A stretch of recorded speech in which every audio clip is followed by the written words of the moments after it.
अम्मी भी परेशान रहती हैं क्योंकि बीमारी भी है कुछ मुझे देख के, छोटी बहन को देख के कि मैं अपनी बेटियों को किस तरह करूँगी। और कुछ उनकी तबीयत का वजह ये भी बनती है। और क्योंकि अगर जब कहीं पे रिश्ता भी करते हैं तो सबसे पहले जहेज की डिमांड होती है।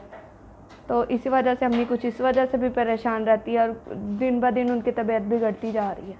मेरी उम्र शादी की हो चुकी है, मैंने अपने बारे में कुछ भी नहीं सोचा, लेकिन इंशाल्लाह अगर कोई हमें अच्छा सपोर्ट करेगा, हमारे घर का ख्याल रखेगा, मेरी वालदा का ख्याल रख पाएगा, तो मैं इंशाल्लाह उससे शादी करूँगी।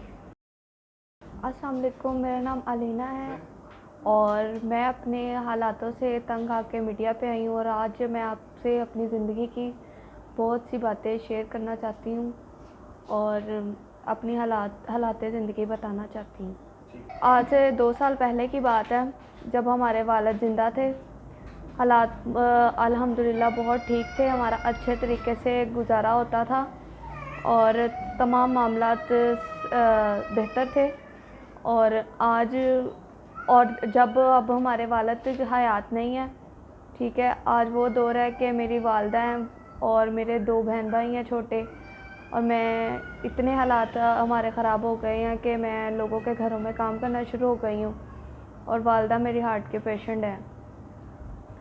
और जो मेरे बहन भाई हैं और मेरी बहन है, घर का गुजारा बहुत मुश्किल से होता है क्योंकि मैं लोगों के घर में काम करती हूँ, ठीक है।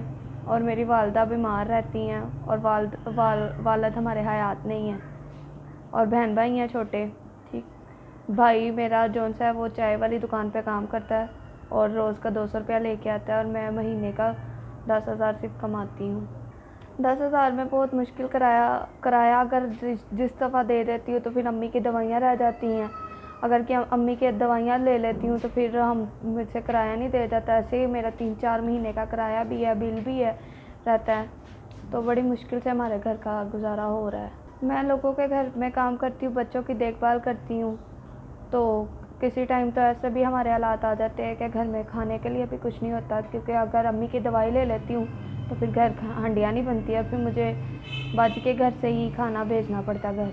अम्मी मेरी हार्ट पेशेंट है और उनके ना डॉक्टर्स ने दिन ब दिन उनकी तबीयत ख़राब होती जा रही है। डॉक्टर्स ने उनका कहा है कि इनको स्टेरॉइड डालने, तो इसी वजह से मेरे पास पैसे भी नहीं है। अगर मैं घर का मामलात देखती हूँ, फिर अम्मी की बीमारी का देखती हूँ, तो हमारा बड़ा मुश्किल गुजारा हो रहा होता है। तो अगर मैं अम्मी की दवाई ले लेती हूँ तो फिर घर का नहीं होता। मैंने डॉक्टर को चेक करवाया तो यहाँ पर पहले तो सरकारी हॉस्पिटल में बहुत खज्जल ख़राब होते रहे, बेसिक पता ही नहीं चलता था कि क्या है। लेकिन जब प्रॉपर थोड़ा सा इलाज करवाने के बाद पता चला कि अम्मी को वाल्स का मसला है, तो फिर अब 5-6 लाख रुपया लगेगा स्टार्ट के लिए। आगे अभी फ़िलहाल तक कुछ मैंने सोचा नहीं है, क्योंकि अगर देखें मेरी वालिद का साया जिस तरह नहीं है हमारे पास, अगर वालदा का भी साया हमारे सर से उठ गया तो हमारी ज़िंदगी और ही ख़राब हो जाएगी। क्योंकि मेरे रिश्तेदार, चाचू वगैरह, वो भी हमें सबको छोड़ गए हैं, कोई भी हमारे साथ नहीं है। अम्मी भी परेशान रहती हैं क्योंकि बीमारी भी है कुछ मुझे देख के, छोटी बहन को देख के कि मैं अपनी बेटियों को किस तरह करूँगी। और कुछ उनकी तबीयत का वजह ये भी बनती है। और क्योंकि अगर जब कहीं पे रिश्ता भी करते हैं तो सबसे पहले जहेज की डिमांड होती है। तो इसी वजह से अम्मी कुछ इस वजह से भी परेशान रहती है और दिन ब दिन उनकी तबीयत बिगड़ती जा रही है।